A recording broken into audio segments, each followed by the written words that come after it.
because I see a lot of names, but not video, like Harold and Debbie Lagerborg, James Breeze, Jay Breeze.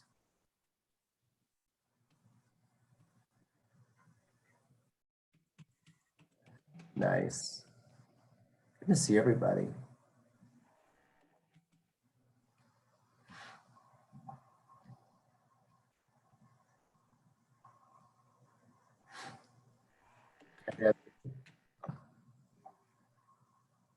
I'm just letting some more people in, and then I will share the screen with you in a second.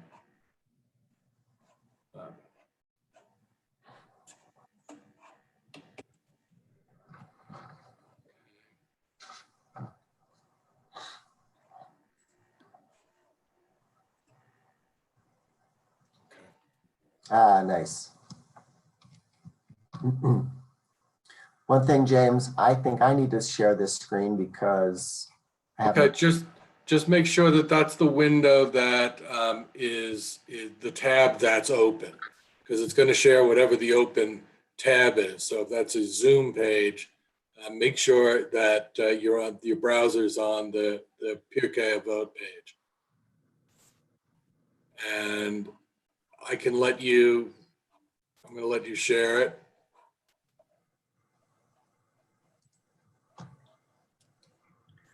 I still don't have control over it. Okay. Do you want control over it, or do you want me to have control over it? Yeah, no, if you give me control over Pirkei Avot.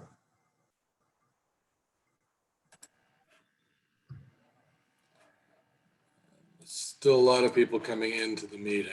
So, Okay, great.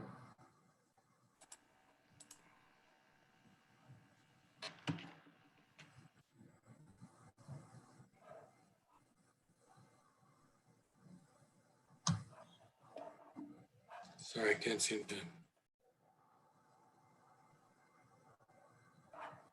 I'm trying to give the control back to you. I'm going to stop share, and I think you could share it now. You have control to share it. Just that I don't see Pirkei. Oh, wait a minute. It's got to be the browser window that's open there. Now, see, it's got to be whatever, like, yeah. All right, so why don't we just use you? We'll try to work on this later. And we need to go to chapter 1, second Mishnah. We're in chapter 1 at the beginning, so it needs to go to the second. I'm gonna stop you from sharing, and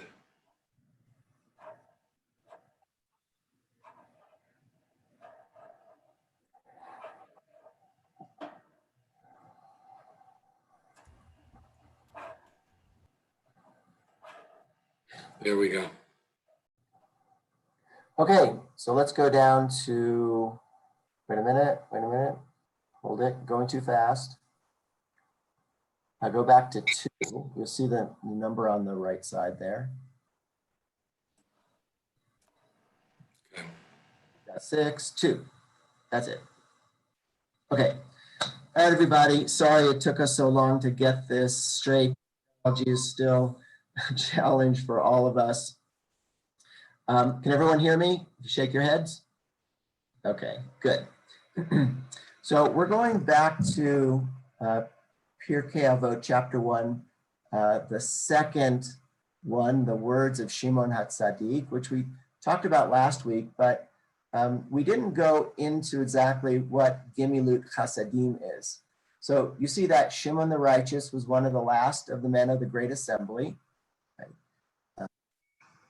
He used to say the world stands on 3 things: the Torah, the temple service, and the practice of acts of piety. So I wanted just to look at the acts of piety. Really, I would translate that better as acts of compassion. This is chesed, and we talk about chesed often in the shul, that we have to put ourselves out to do nice things, do caring things, ways of comforting people, particularly today when we need to reach out to those in our community, or our families, extended family and community, to help them through this struggle.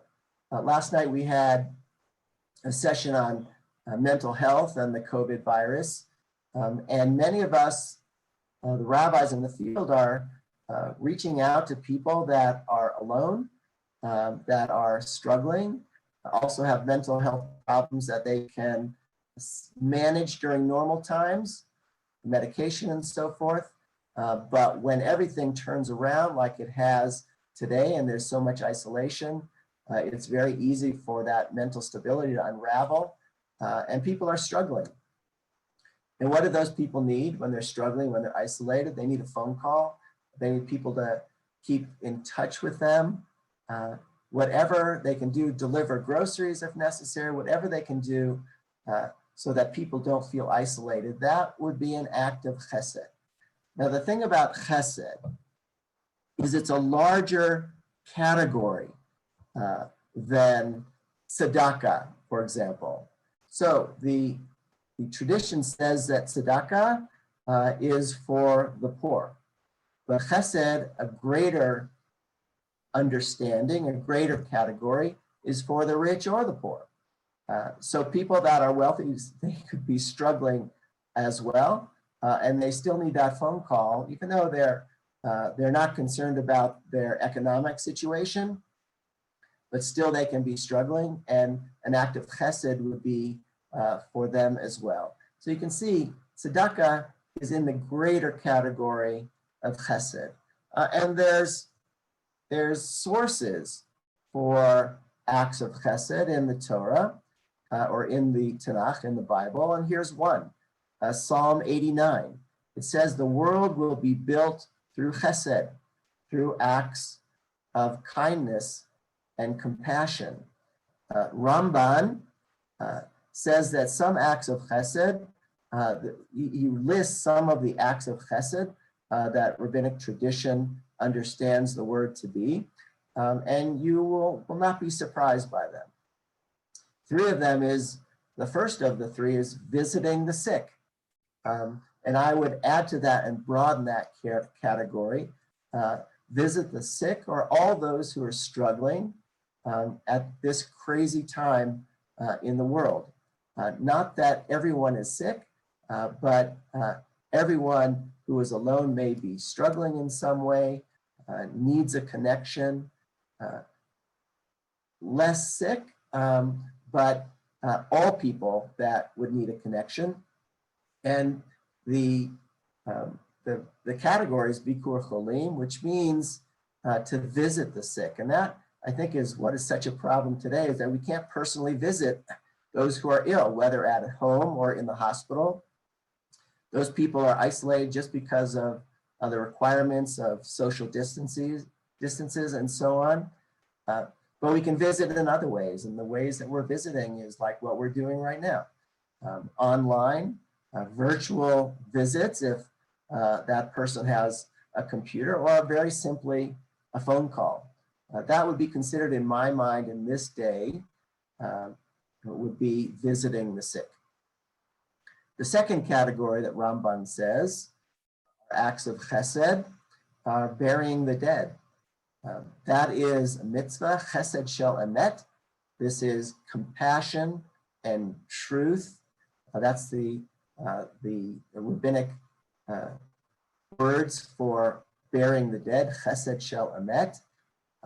Doing something that is an act of chesed that cannot be repaid, because of course the person is deceased and there's no way they can pay you back. That's why this act of chesed is so important. And I can tell you, we have been struggling about this in the Rabbinical Council here in Denver, how we're going to go about funerals. And we've been going back and forth for weeks already. Do we attend a funeral where it can be dangerous for the rabbis, but can be dangerous for the people who are showing up at the funeral as well? It's hard to control how many people are going to come to the cemetery for these funerals. And we're doing all of them at the cemetery. We don't do anything inside a closed space in the synagogue or in the funeral home. Everything has to be graveside. But there's concern and there's a question about whether we're going to do these funerals at all, perhaps even having to do them online through Zoom, that just the funeral home people would be at the gravesite and participating in the burial itself, and the rabbis are online. We haven't done that yet. I've been to several funerals already. It's getting a little bit stranger that when we require in a funeral that it's only the immediate family, and we hope that people will abide by that. But if not, or just the immediate family, we separate everybody. They're all standing. We separate them by 6 feet. The rabbi stays 6 feet. People are wearing masks, and including me, have worn masks. And it's just really strange, as you can imagine. You want to comfort people, and that requires a certain amount of physical proximity, a handshake or a hug to comfort people who are mourning, and we can't do any of those things. So it's difficult. That's one of the great mitzvahs of chesed, is burying the dead. And the third, that Ramban, a medieval commentator, says that we do an act of chesed when we gladden the hearts of the bride and the groom at their wedding. Again, very crazy time. We've canceled several weddings already, postponed them to the fall, which I'm even concerned about, gathering in the fall. We're talking now about high holidays virtually. We don't know yet. We don't know what's going to happen and what the world will be like in September or in late September when the holidays are. But we've canceled weddings in particular, and many of you Jewish weddings, during the Hora, at the reception, people do funny things and go up and dance around the bride and the groom, and that's actually a mitzvah. That's actually chesed, to make it fun for the bride and the groom. That's what the Ramban says. One of the sources that the rabbis understand Gimilut Chesed to be is this Torahitic source that says, you shall love your fellow as yourself. Kindness. As much as you care about yourself, you should care about others. And that is a source for chesed. Okay, there's a rabbinic source as well I just want to mention to you as we go along here. It's a rabbinic text and says, acts of chesed that you do to each other are, and this is God talking, acts of benevolence that you do to each other are dearer to me, that is, to God, than all the thousands of sacrifices while King Solomon brought before me. We see this in the prophets as well, that God wants our hearts rather than our sacrifices, that is, animal sacrifices. Now note that according to the prophets, there still should be animal sacrifices, but the rabbis put that in a particular order of God's interest, you can say. That acts of kindness are more important than all of the sacrifices combined. And again, we get a sense of what we mean by when we say Gimilut Chasadim. Okay, one more source that I want to read to you, and it's from this really good book, the Art Scroll book on Pirkei Avot, if you can see it. It talks about chesed and tzedakah, and we went over this, but it's very well put together here, and it's from Rambam, it's from Maimonides, again, a codifier in the Middle Ages that is very important to Jewish tradition because of his mind and because of his understanding of the Talmud, so much so that he was able to write a code, we call that the Mishnah Torah, that essentially explains Jewish law and it's helpful when we try to get a sense of the transmission of Jewish law. So the Rambam says acts of kindness are greater than charity, since they can be done for both the rich and the poor, while charity can be given only to the poor. Charity can only be done with one's money, and charity, they mean tzedakah, while acts of chesed can be performed both personally and with one's money. The acts of chesed towards the wealthy include providing them loans when needed and offering them sound advice. Included in the dictum to practice kindness is the need to be selective when offering help, give preference to God-fearing, modest persons. So the Rambam makes clear what we said before. Chesed to the rich or poor, tzedakah to the poor. Okay, that is Mishnah number 2. We went over Mishnah number 3 in pretty good detail last week about how we should do acts of chesed and all observing of Jewish law in a way that we're not looking for a prize. We're not looking, I don't know, for a good place in heaven. Rather, we're doing it lishma. We're doing it for the love of God and for our connection to God. That's how we understand our observance. And that was Antigonus Isocho that mentioned that. So we're going to go down to number 4.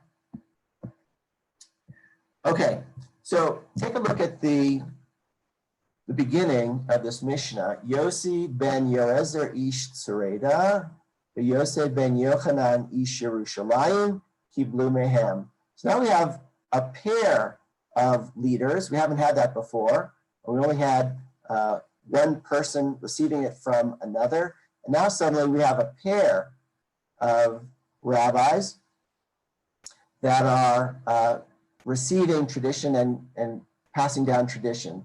Yossi ben Yoezer, a man of the place of Tzureda, and Yossi ben Yochanan, a man of Jerusalem, received the oral tradition from them, like Shimon ben Tzaddik and Antigonus. So when we have a pair, you should know that it is understood in Jewish tradition that the first of them, we call them a zugot or pairs, that the first one mentioned is actually the president of the Sanhedrin during his era. And the president of the Sanhedrin deals with issues like setting the calendar and being the political representative of the people to the larger world.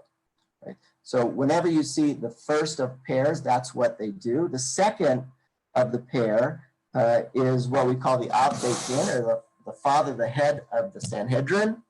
And that leader is also the head of the court, right? So people bring issues before the court of the Sanhedrin, and the second of the pairs adjudicates judicial decisions and legislative roles. So the two zugot, the two in a pair, have very different roles, but you see in Pirkei Avot, they bring them together because this pair of scholars are saying something. So let's take a look at what they're saying. Yossi ben Yoezer, right, the first of the pairs, used to say, "Let thy house be a house of meeting for the sages, and sit in the very dust of their feet, and drink in their words with thirst." So this is probably clearer than it looks in the words. You're opening your house. We open our house. We didn't this Pesach. To open our houses to those who need to come in and to eat. That's one reason to open your house, and you'll see that in a minute in the next Mishnah. But here, Yossi ben Yoezer says you actually bring scholars into your house. Scholars bring merit to you. And why is it? Because you learn from them. So you sit in the very dust of their feet. That was the way scholars actually sat, students actually sat, right? There wasn't living rooms at the time or classrooms at the time. In your house, you would actually sit on the floor and listen to the sages teach. And the floor had dust in it. It was probably made of dirt. So you listen to the sages at their feet.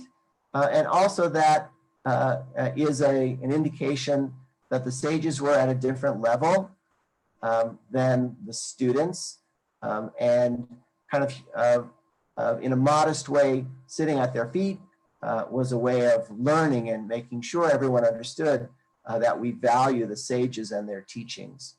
And drink in their words with thirst. All right, it's an image of accepting what they say with a certain kind of care and enthusiasm. And that's what you have with this second Mishnah. So now James, just roll that up a little bit. So number 5 is at the top.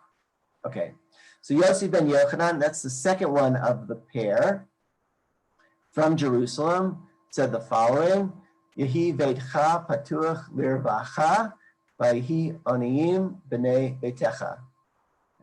So Yochanan, man of Jerusalem, used to say, let thy house be wide open, and let the poor be members of thy household.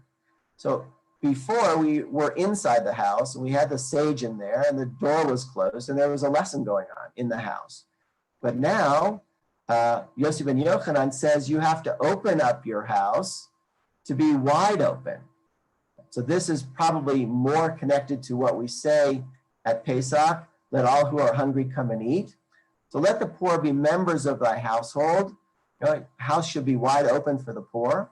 But let the poor be members of your household means in that day that these poor people were actually servants in your household, and giving people a job, as you know from our study of Rambam, is the highest form of tzedakah. You have other ways of giving tzedakah. You give tzedakah and you put your name on the wall. That's one level. Give tzedakah without putting your name on the wall. Tzedakah so that the poor know who's giving. Tzedakah when the poor don't know who's giving. These are all levels of tzedakah, and the highest of these levels is giving the poor a means of supporting themselves by themselves. So letting the poor be members of thy household or be workers in your house is a very high level of care for the poor, and that is our ideal when we're talking about tzedakah.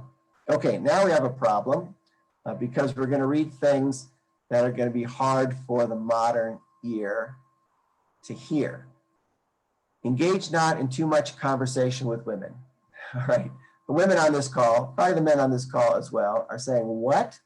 How is this possible? What is their understanding of women and their role and the role of women in the life of the community? It's pretty clear here that the rabbis in Pirkei Avot have a very different understanding of women. I mean, in a sense, you can't blame them in that was how people understood the role of women at that time. It was a lower kind of level intellectually. Women couldn't engage in the kind of Torah study that men could. They could, but they were understood not to be able to hold forth in a halachic or a legal conversation. So according to Yossi ben Yochanan, engage not in too much conversation with women because women don't know as much, and it's a certain waste of time. It's bitul Torah. It is wasting your time in a certain sense because it moves you away from Torah. Now take a look at this next sentence. They said this with regard to one's own wife. The two sages that we're talking about above say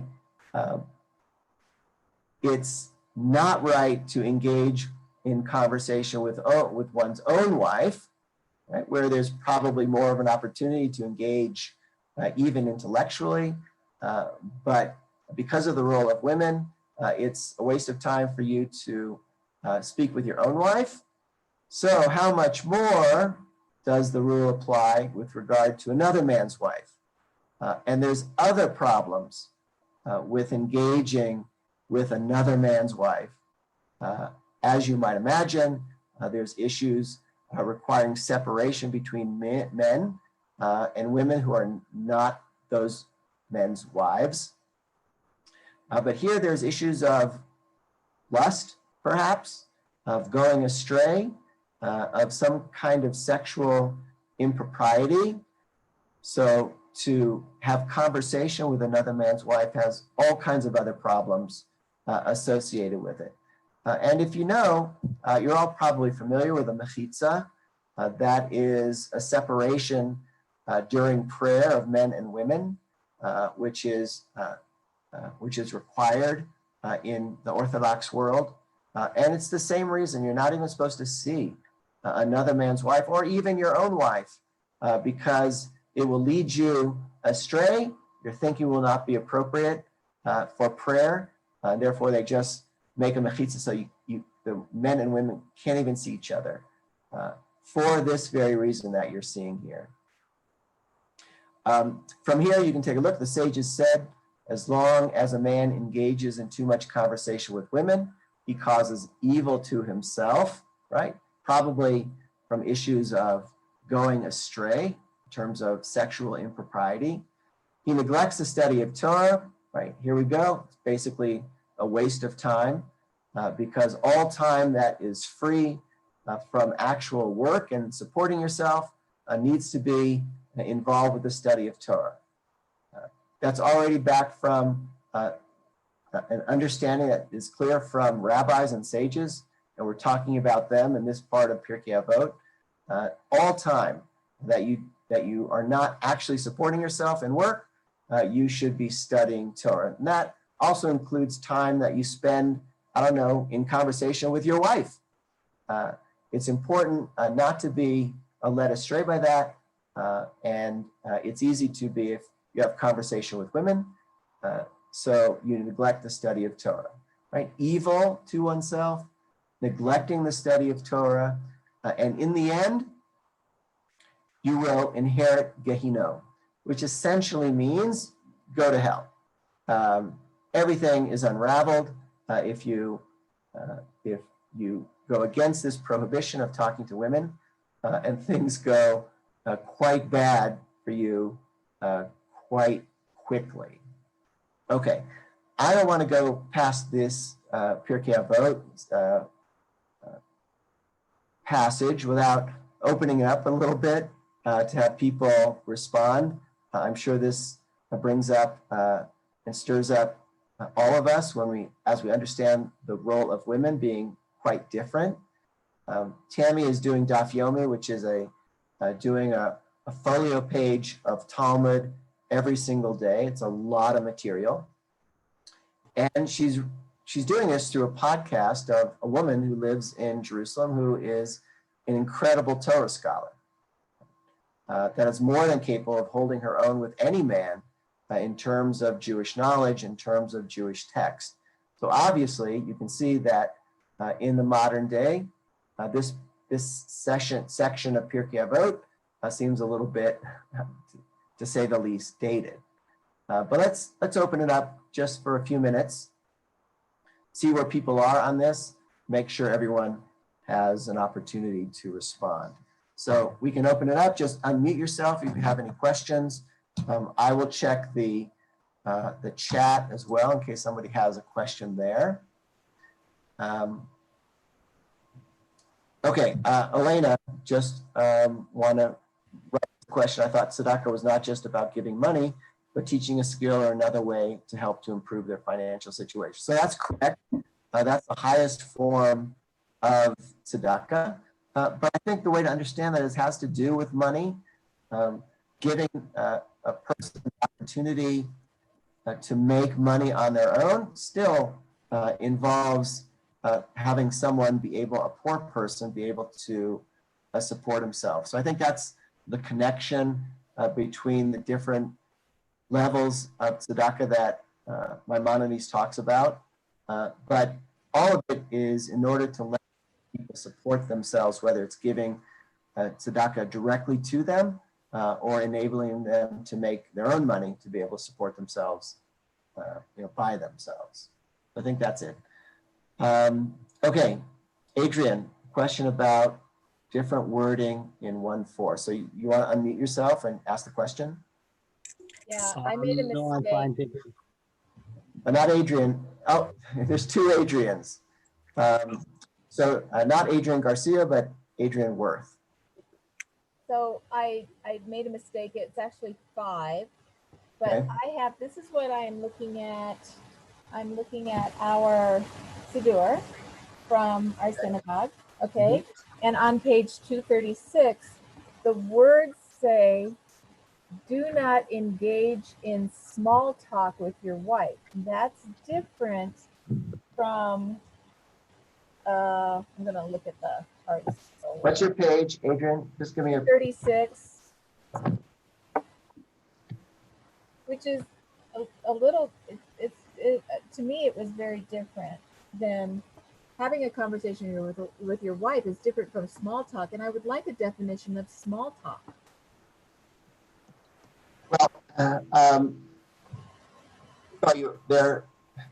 The scholars who are writing this commentary on Mishnah in our Shabbat Siddur, Shabbat holiday Siddur. First of all, they're amazing scholars. Gordon Tucker was one of my teachers. He was the director of the rabbinical school when I was in rabbinical school many years ago. And the other scholar, an Israeli scholar, a woman, Tamar Elad Applebaum, runs founded incredible minyan in Jerusalem. She was with Gordon Tucker in America as an assistant rabbi for a certain number of years. Then she went to Jerusalem, and she was one of our teachers at the Hartman Institute in Israel during the last several summers. So they're both amazing. But you can see that they're struggling with the concept of not talking with their wives or with other women. The word is sicha, which means conversation. So, pushing that translation to small talk, I think, is a stretch in terms of the Hebrew. But you can only imagine how they're struggling to translate that so it has some kind of relevance to the modern day. It is conversation. It is a lot of conversation. Marbeh b'sicha. And it's a hard translation to say small talk, but you can push that. The interesting thing about this, and we can't not confront it, and we're confronting that's thousands of years old. And obviously they had different views of women, but it still has to do with women, small talk or otherwise. Because what can it say? Don't do small talk with men or women, but here it's just women. So it's going to offend our sensibilities. I think, though, we have to be challenged by it and understand how things have changed, and women, as Torah scholars, has made that change. And Tamar Applebaum, in particular, is an incredible scholar who runs a very inspiring minyan in Jerusalem. She was an Israeli. And I think we have to struggle with it. I think changing the translation is probably a stretch. Thank you. Sorry. Thank you. Okay, anybody else want to make a comment on this?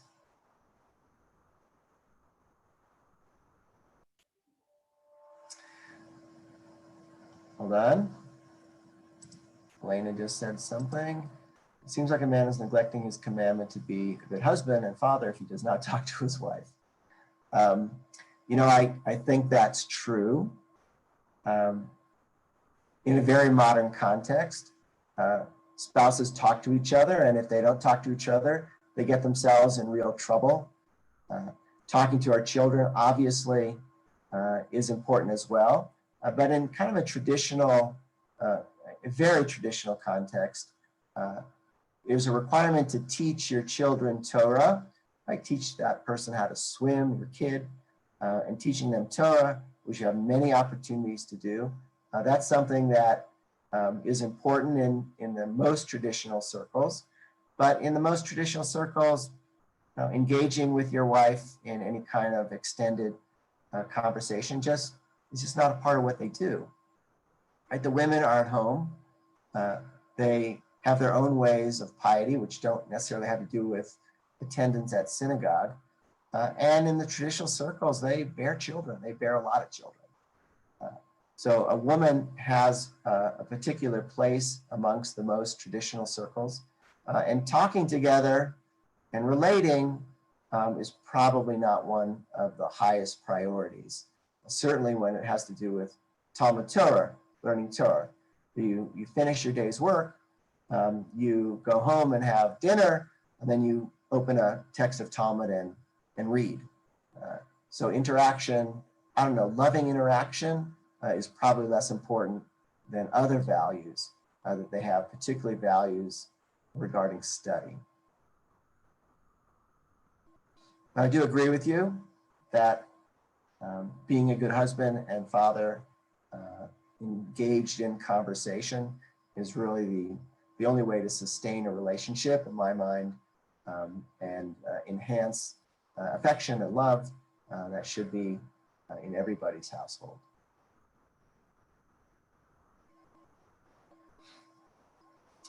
Is the problem related to original specific translation or how it is interpreted? You can interpret in any number of ways. The problem is that you still have text. You still have the words on the page. And you can't ignore the words on the page. And look, it's understood that we're talking about very old text where women had different roles.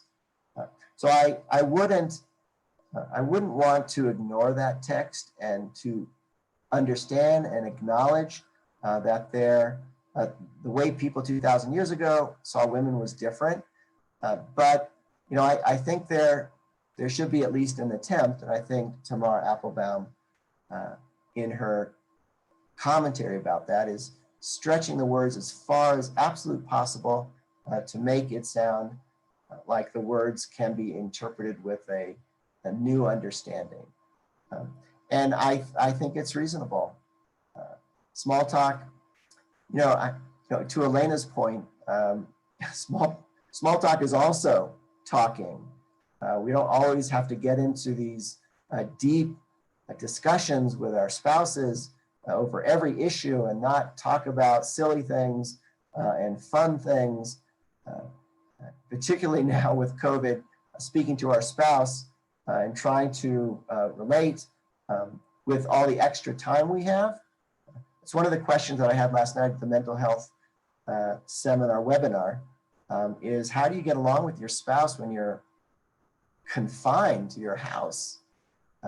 Right, that can be great to have extra time with your spouse and kids, and it can also drive you crazy to have so much time with your spouse and your kids.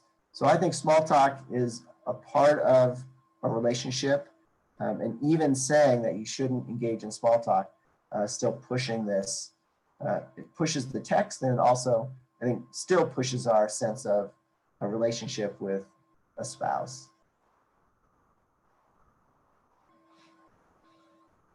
Okay, I don't see any other questions. You can certainly unmute yourself if you have another question. Okay, so I think we'll stop here. We will continue with our class next Tuesday. There's one class I think I'm going to bring you that I'm unable to do, but I'll send out information about that. I think it's next week, and I think it might be Thursday. But we'll join together on Tuesday, one way or the other, and just keep an eye on the website to see if there are any changes in. Rabbi, hi, it's James. There's a class on the calendar for it's every Tuesday and Thursday. Are you doing Thursday's class this week? Yes, and it's on Pirkei Avot, so you can delete the Lunch and Learn has been deleted. Right. So this is, in a sense, the Lunch and Learn, the class on Pirkei Avot. Tuesday and Thursday. Okay. Okay. All right, everybody, great to see you all. Tell your friends about the class so we can get a good number of people here with interesting questions, and we'll take it from there. Okay, Thank you, Rabbi. Thank you. you're welcome.